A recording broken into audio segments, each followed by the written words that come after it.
Save Me a Seat, Chapter 15 and 16.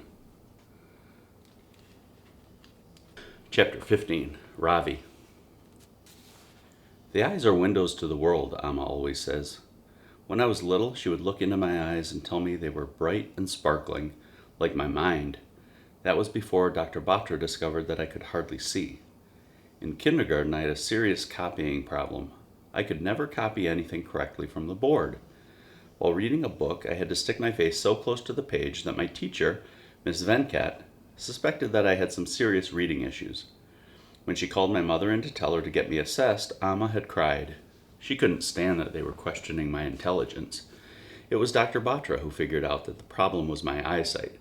Now I wear glasses. The power of my lenses is 13, and I can see the world clearly. Miss Frost gives me a book called Fun with Phonics and tells me to read along with a recording of the first story.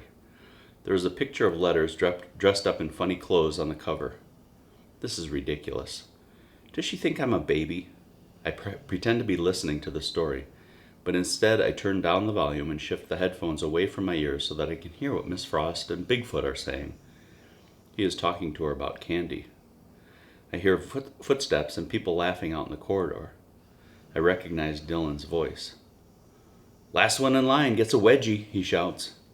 Why must I be stuck in here listening to baby stories when I could be racing off to eat lunch with my new friend, Dylan Samreen? I pull off the headphones and stand up. "I've listened to the story, ma'am. Please, can I go now?" I ask, but Miss Frost tells me to sit down and eat my lunch.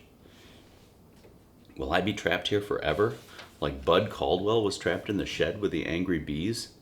I open my tiffin box and slowly unfold my napkin. How sad Amma would be if she could see me now. No wonder Bigfoot made such a fuss when Mrs. Beam called on him earlier to read aloud. He probably doesn't know how to read a word. I notice the fat red book sitting on a shelf nearby and realize what I must do. I finish my vegetable biryani in a few quick bites. Miss Frost is still busy with Bigfoot, so she doesn't notice me get up and pull the heavy dictionary down from the shelf. I lay it on the table, open it up to the section marked A, then run my finger down the page. Askew, assess, yes, there it is, assimilate. I narrow my eyes and slowly read out the words. To take in, digest, incorporate. Ha!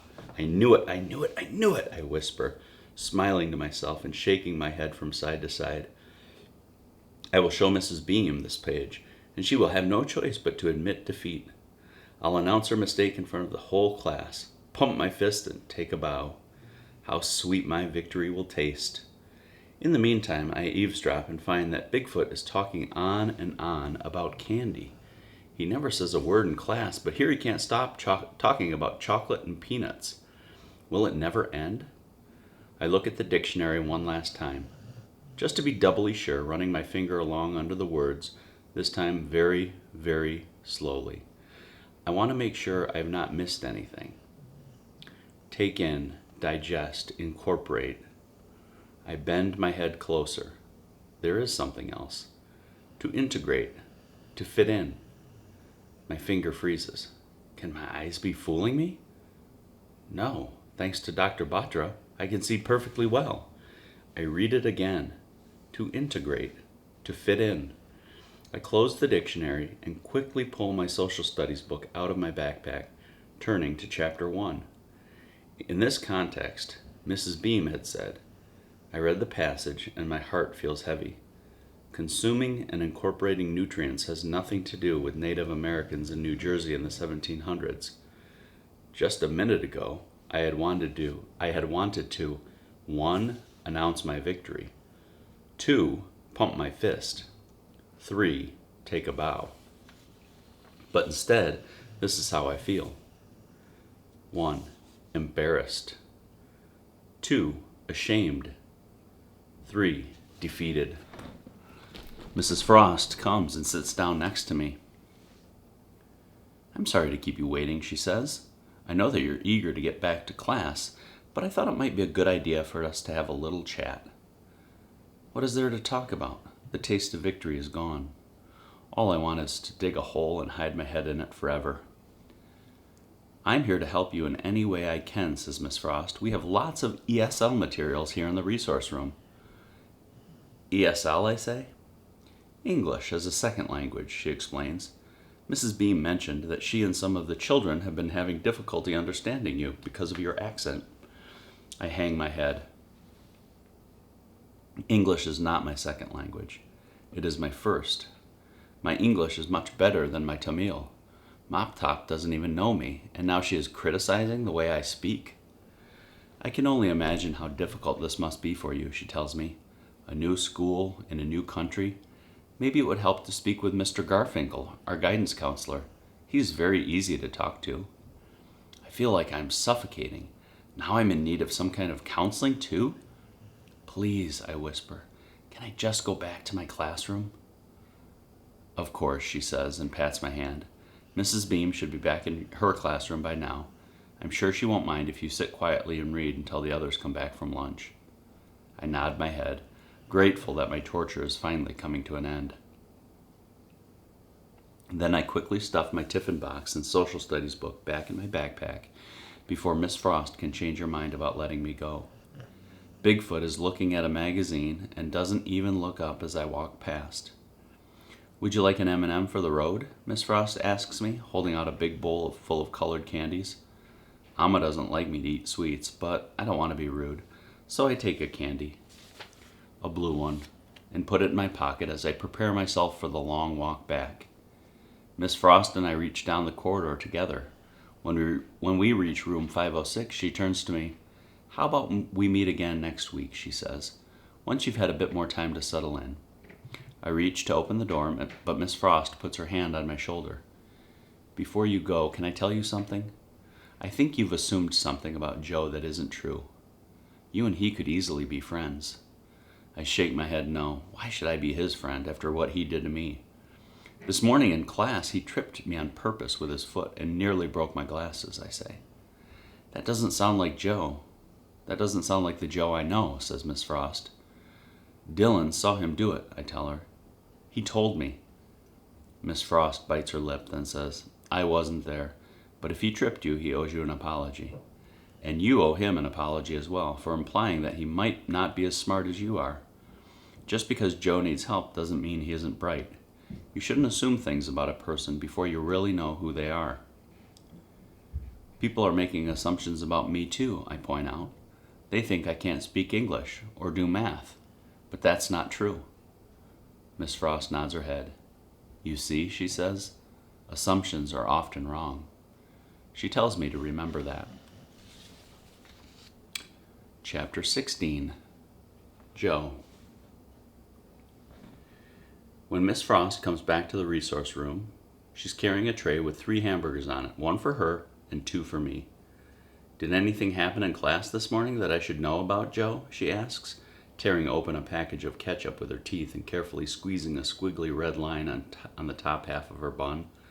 I'm already done with my first hamburger and about to start in on the second. I should have asked for 3. I spazzed out a little when Mrs. Beam asked me to read, I say. Did you tell her about my APD? Miss Frost nods. I reach for a carton of chocolate milk and try to open the spout, but the paper keeps ripping. Miss Frost takes it from me and uses her fingernail to pull open the milk. Then she hands it back. I was wondering if anything happened with Ravi in class this morning, she says. It's Ravi, I say, and Dylan tripped him right after he did some crazy-looking math problem on the board. Is that what you mean? He seems to think that you were the one who tripped him. I shake my head. I guess maybe he's not as smart as he thinks he is, I say. After school gets out, my mom is sitting in the car waiting for me. We go through the same routine as the day before. She tries to convince me to let her give me a ride home, and I tell her I'd rather walk. I walk to school in the morning, too. I don't get mad that often, but when I do, I always stay mad for a while. I have a couple of bucks in my pocket, so I stop at the mini-mart on the corner to buy a snack. I had been planning to get a bagel and cream cheese, but instead I decided to buy a king-size bag of peanut M&Ms. Ever since I saw Ravi take the double blue one out of the bowl, it's been bugging me that I didn't find it first. I pay for the M&Ms and rip open the pack. Out of 22, there are 5 blues, but no doubles.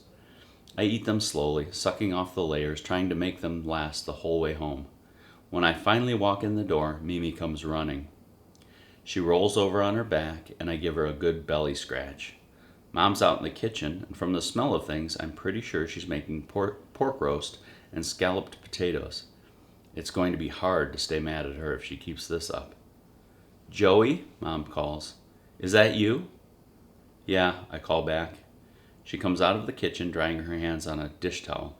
"Hungry?" she asks. My head tells me to go upstairs, but my stomach tells me there's pork roast and scalloped potatoes. There might be apple crisp, too. "I'm starving," I say. Dinner won't be ready for another hour, but I just took a crisp out of the oven. "Do you want some?" Boy, do I. But between last night, with the meatloaf, and now this, I don't want her to think I'm a pushover. "I'm still mad at you," I tell her. "I know," she says. I follow her out into the kitchen, where she dishes up a big bowl of warm apple crisp. "Ice cream?" she asks. I nod, and she puts a scoop of vanilla on top of the crisp. Perfect. I take a bite and close my eyes, letting the taste explode in my mouth like fireworks. "Are you ever going to forgive me?" she asks. "Eventually," I tell her. She gets busy washing lettuce.